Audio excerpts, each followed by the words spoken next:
नमस्कार दोस्तों, मैं धीरज स्वागत करते हैं आज के नए वीडियो में। दोस्तों आज के वीडियो के अंदर हम लोग बात करने वाले भूमि सर्वेक्षण को लेकर।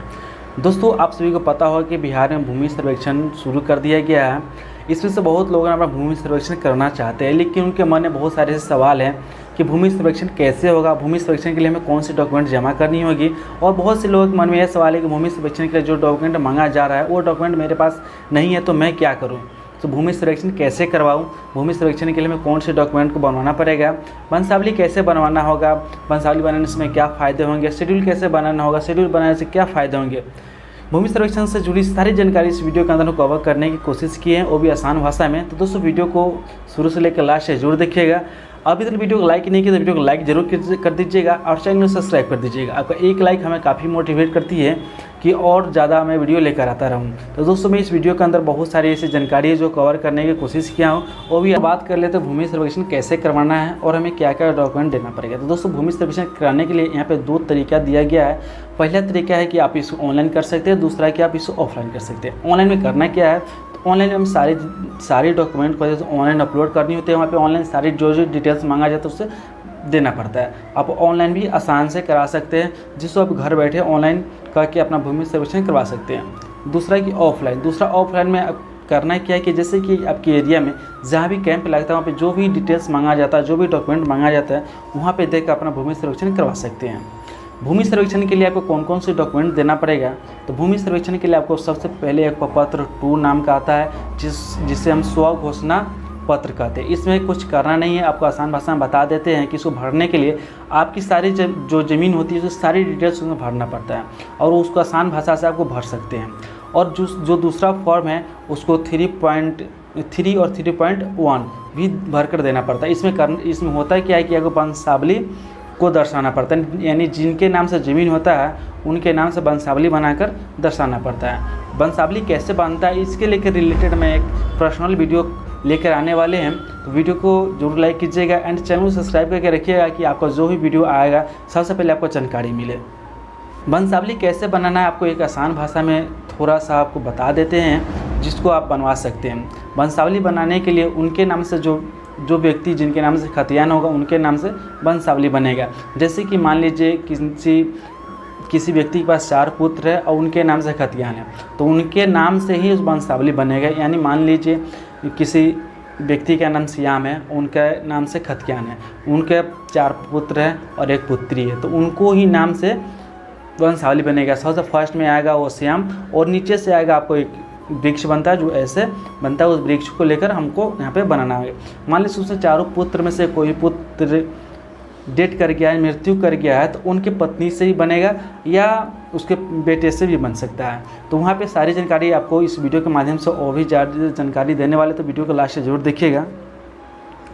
और जो ज़मीन रजिस्ट्री करवाया है उसका वंशावली कैसे बनेगा, तो दोस्तों जो ज़मीन रजिस्ट्री कराया है अगर वो व्यक्ति जिंदा है तो उनके वंशावली की कोई ज़रूरत नहीं। भूमि सर्वेक्षण के लिए अदर कोई भी काम पड़ता है उसमें ज़रूरत पड़ सकता है, लेकिन भूमि सर्वेक्षण के लिए जो व्यक्ति जिंदा है उनके नाम से रजिस्ट्री हुआ है उसको भूमि सर्वेक्षण के लिए वंशावली की कोई ज़रूरत नहीं है।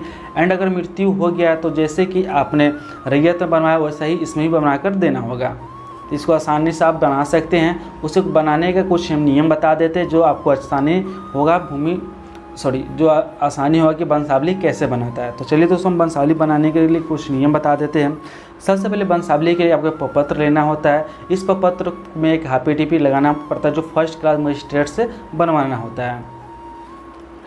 उसके बाद इसको भरने के बाद आपके पंचायत में किसी भी 4-5 लोगों से, यानी मिनिमम 4 लोगों से आपको गवाह की जरूरत होती है जो आपके आसपास के हो लेकिन घर के न हो। वहाँ से आप गवाह के सिग्नेचर कराने के बाद आपके पंचायत में जो मुखिया होते हैं, मुखिया, वार्ड मेंबर, सरपंच, पंचायत सेविका एंड आंगनबाड़ी सेविका एंड चौकीदार में किसी से सिग्नेचर करवाना पड़ता है। वहाँ सिग्नेचर कराने के बाद वो फॉर्म को जमा करना पड़ता है। उसके बाद कुछ दिन के बाद सरपंच के पास वो फॉर्म आता है। उसके बाद वहाँ पे आपको 7 दिन तक आपके पंचायत में चिपका दिया जाता है एंड 7 दिन के अंदर किसी को ऑब्जेक्शन है तो उस ऑब्जेक्शन कर सकता है, नहीं तो वहाँ पे सरपंच सिग्नेचर करके वंशावली को जनरेट कर देता है। वहाँ से आपका वंशावली बनकर रेडी हो जाता है।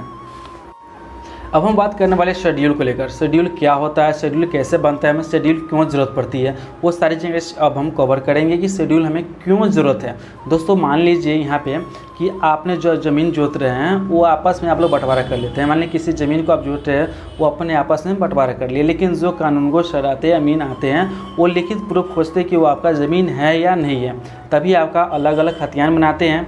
ऐसा नहीं होने से आपका क्या होगा, खतियान जिनके नाम पर ज़मीन रहेगा उन्हीं के नाम से बनेगा। मान लीजिए कि किसी के पास 2 बेटे हैं, यानी उनके नाम से, उनके पापा जी के नाम से वो ज़मीन है, तो जब भूमि सर्वेक्षण किया जाएगा तो उसमें क्या हुआ कि जब खतियान बनेगा तो वो पापा के नाम से बनेगा, न कि आपके दोनों पुत्र के नाम से बनेगा। तो दोनों पुत्र के नाम से बनाने के लिए वो क्या करना पड़ेगा, एक शेड्यूल फॉर्म बनवाना पड़ेगा, यानी शेड्यूल बनवाना पड़ेगा, यानी उसको लिखित आपको दर्शाना पड़ेगा, दिखाना पड़ेगा कानून को या अमीन को, तभी आपका अलग अलग खतियान बनेगा।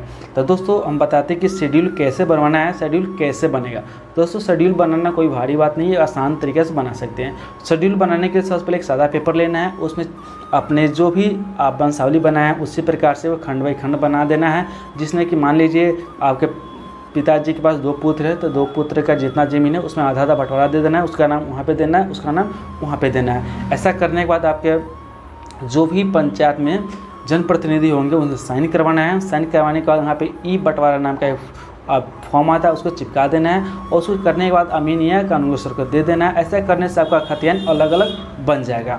तो दोस्तों आप समझिए कि इस शेड्यूल हमें क्यों ज़रूरत है, शेड्यूल हमें क्यों बनाना पड़ता है, शेड्यूल बनाने से हमें क्या फ़ायदे होंगे, सारी जानकारी आपको आसान भाषा में हम समझा दिए कि कैसे आपको शेड्यूल भी बनाना है। तो सारी जानकारी आप समझ गए होंगे। वीडियो आपको अच्छा लगा हो तो वीडियो को लाइक जरूर कीजिएगा, आपका एक लाइक हमें काफ़ी मोटिवेट करती है। साथ ही साथ चैनल को जरूर सब्सक्राइब करके रखिएगा कि आपको इससे जुड़ी बहुत सारी जानकारी अभी हमको देना है। तो सबसे पहले हम बात कर लेते हैं कि कल हम एक और वीडियो लेकर आने वाले जो वंशावली के ऊपर होगा। पर्सनली जो वंशावली कैसे बनता है, उसे कैसे बनाएंगे, आपको पूरे लाइव प्रूफ दिखाने वाले वंशावली कैसे बनेगा।